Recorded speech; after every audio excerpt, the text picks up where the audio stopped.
ఎన్నికల కమిషన్ తమ నిర్ణయాన్ని పునరాలోచించుకోవాల్సినటువంటి అవసరం ఉంది.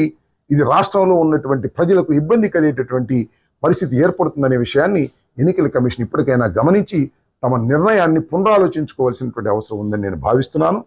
ఇది వాలంటీర్ వ్యవస్థ మీద కక్ష అని అనుకుంటున్నారేమో, కాదు. ఇది పెన్షన్లు తీసుకుంటున్నటువంటి వారి మీద కక్షతో చంద్రబాబు నాయుడు గారు ఈ విధంగా ప్రవర్తిస్తున్నాడు.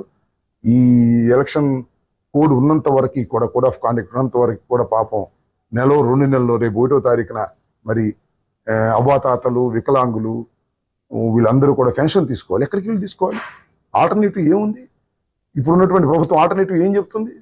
ఖజానాలో సక్రమంగా పెన్షన్దారుల డబ్బులు ఉంచకుండా మీ తాబేదారులకి, మీ పార్టీకి సంబంధించిన నాయకులకి ఏదైతే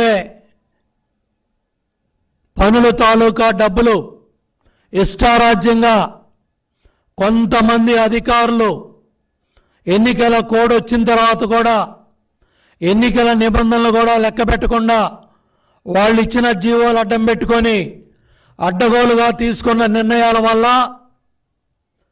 వేల కోట్ల రూపాయలు వైసీపీ ప్రభుత్వ కాంట్రాక్టర్లకి, అస్మదీయులకి, వాళ్ళ పార్టీ నాయకులకి దోచిపెట్టింది జగన్మోహన్ రెడ్డి ప్రభుత్వం, వైసీపీ ప్రభుత్వం అని నేను రాష్ట్ర ప్రజలకు తెలియజేస్తా ఉన్నా.